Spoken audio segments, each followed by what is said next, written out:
Today, we're going to be talking about if the Washington Commanders should be interested in signing wide receiver Brandon Aiyuk. Next, we're going to be talking about the one thing that the Washington Commanders must fix over their final 6 games this season. And so before we go ahead and we jump into it, I first want to remind you to hit that like, hit that subscribe, and follow the channel as we talk nothing but Washington Commanders football daily. And so with that being said, let's go ahead and let's jump into it as we're going to start with the latest around Brandon Aiyuk. And so if you've not got a chance to see this is pretty much everywhere.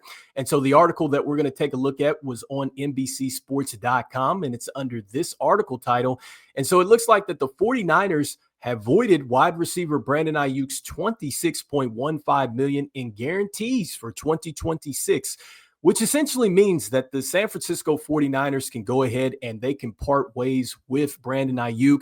And so according to this article, if he's released with a post-June 1st designation, the cap hit for the San Francisco 49ers is going to be a little bit over $8 million in 2026 and a little bit over $21 million in 2027. And so now, that brings us to the big question here of should the Washington Commanders go ahead and sign Brandon Aiyuk, and if, the key word is if, he is released. And so let's start with the link with Brandon Aiyuk and the Washington Commanders. And so the first link is that Adam Peters, our general manager here, was with the San Francisco 49ers. And so he is very familiar with Brandon Aiyuk. And he's already shown that he will bring players into the organization that he has worked with before and obviously trust. And so I think that because of that, Brandon Aiyuk would certainly be on the radar for the Washington Commanders. And next, Jaden Daniels was a college teammate of Brandon Aiyuk at Arizona State University. And so I think that certainly means that the Washington Commanders would want to have Brandon Aiyuk on the radar, because you're talking about your franchise quarterback being familiar with a player that has been very productive at the wide receiver position. And so the reasons why, the Washington Commanders certainly should explore that, past these two links, is that Brandon Aiyuk has been productive when he's been on the field. And so when you're looking at his stats, you will see a player that really, he has put it together each year that he's been on the field. And so, in his first year, he had played in 12 games, 60 receptions on 96 targets. He had 748 yards there. And then the production went up to 826 in his second season. By the time he was in his third year, he got over 1,000 yards. And then by the time he got to 2023, 1,342 yards. And so the production went up. Also, too, the average went up. He went from 12.5 all the way up to 17.9 with the average. Now, in 2024, that's where he got injured, which we're going to talk about that in a moment. But still, he was off to a pretty good start because he was at 15 yards for the average. He had already had 374 yards. And then when you're talking about a player that can get to the end zone, he certainly can. He went from 5 touchdowns in 2020 and 2021 to 8 in 2022 and then 7 in 2023. And so he can get to the end zone. And so you're talking about a player that he can make plays, on the outside. He can run it over the middle with those routes. He can go deep. Also, too, this is a player that will get involved in the running game because that is an element there with the San Francisco 49ers. And so he had 2 rushing touchdowns in his first season. And so that if Cliff Kingsbury is still there and this offense is still kind of doing some of the same stuff that they're doing, he certainly would fit there. Now, on the other side of this thing, you have to kind of be a little concerned here because, number one, with the 49ers voiding the guaranteed money, I think that certainly has to be a little cause, for concern here, because you want to find out, okay, what really led to that, where they had to go ahead and void the money, so obviously the relationship is not necessarily in the best place there with the 49ers. And so you hope that wouldn't linger if you bring him over here to the Commanders. And next, I think the next thing that you have to think about with Brandon Aiyuk is going to be the injury history, right? Like he's coming off an ACL, MCL tear.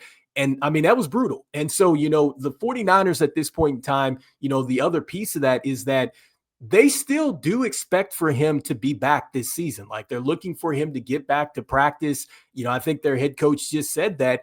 And so I think that this is a very much wait and see type of situation here. I think that if he's productive and then the relationship doesn't work out, there's the chance that they could maybe hold on to him and try to get draft picks for him, which I definitely wouldn't do. But if they do release him, so if the production is showing and then they just, decide to go ahead and part ways with him, I certainly think that the Commanders should take a look at this, especially when you're talking about trying to build with Jaden Daniels and really trying to build this wide receiving core, because, I think that Jalen Lane has certainly shown some flashes. I think he still has, quite a bit to go. I think Luke McCaffrey was on to something before he got injured. And I think that Deebo Samuel has shown that he can certainly be productive. Now, you would have to bring him back.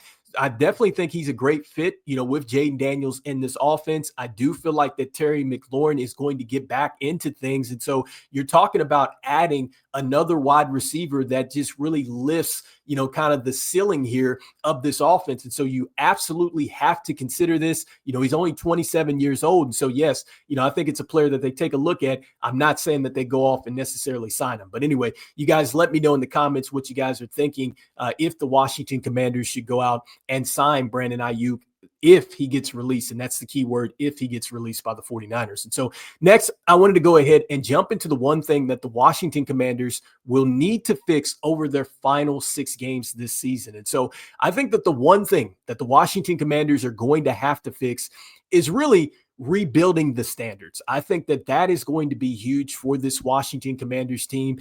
And, I know that there's a lot of talk around, okay, should they shut Jaden Daniels down? Should they shut Terry McLaurin down? And just, all these players that could possibly return and everything else. And so, I'm in the camp of protecting your franchise quarterback and just, your franchise players here that are huge for you.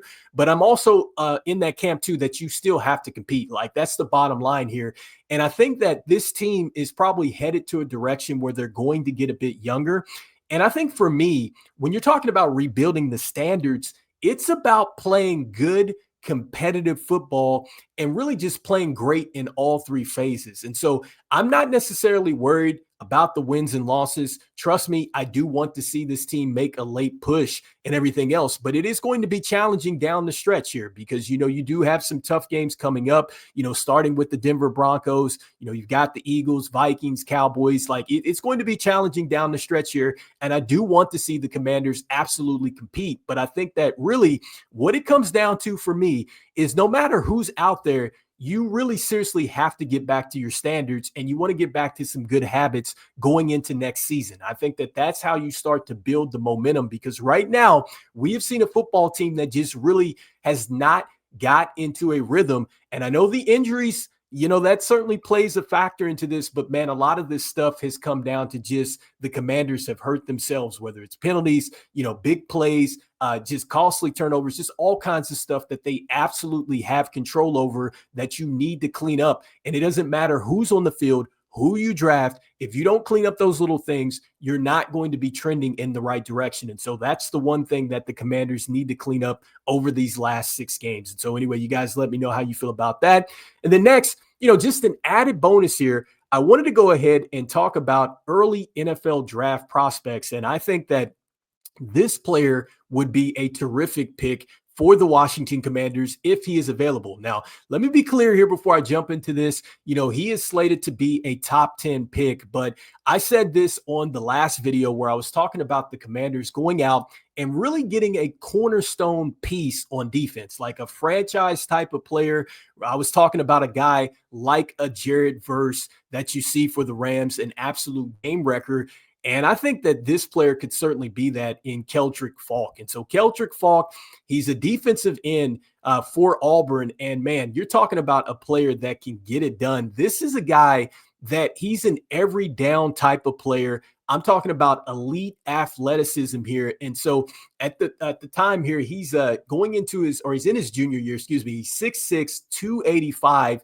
And man, he had quite the sophomore season, for the Auburn Tigers. And so just looking at his NFL draft buzz profile, some of the big things that he's done. Look, he was the SEC, he made the SEC all freshman team. His sophomore year, he had 45 tackles. He had 11 tackles for a loss. He had 7 sacks. And so the productivity went up from his freshman year. Some of his highlights in his sophomore year, 7 tackles, 2 sacks against Georgia. And then against Alabama, he had 6 tackles, 2 tackles for a loss. He had a forced fumble and a fumble recovery in that game. And so those were just some of the bigger games that was pointed out in his NFL draft buzz profile. And another thing too, just talking about his athleticism, it says that he's coming from a basketball background. And so you're talking about that athleticism that absolutely shows when you look at the highlight tapes here. You're looking at a player that literally can be, a player that can play inside or outside. And so he can play the 1-to-5 type of technique for you.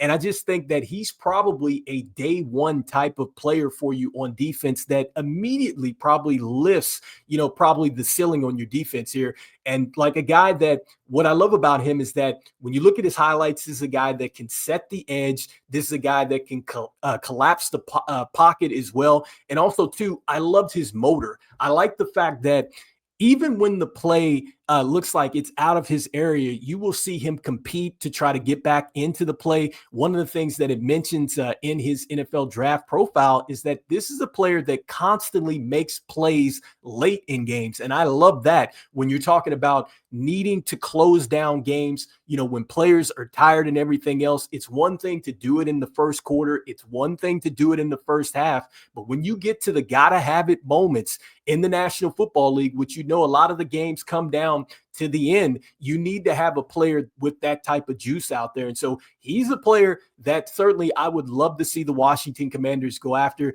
Again, talking about really getting a tone setter on that defensive front. I think that he's that type of player. And I just love the fact that he's so versatile. He can, go ahead. He can be in a 3-point stance. He can line up and just come from a standstill situation. You can shift him around and everything else. And so this is a player that I would love to see the Washington Commanders go after. And so anyway, you guys let me know how you guys feel about Keldric Faulk, again, defensive end for the Auburn Tigers there. And then also, too, let me know what you guys are thinking with just really rebuilding the standards for the Washington Commanders as they head down to this 6-game stretch here of the season. And then lastly, let me know what you guys are thinking as far as going out and signing Brandon Aiyuk. I think that there's a ton of upside if Brandon Aiyuk can really come off of this injury and really, if you can get him to just buy in and just really, want to be with your team, because that's another situation that we just really don't know what's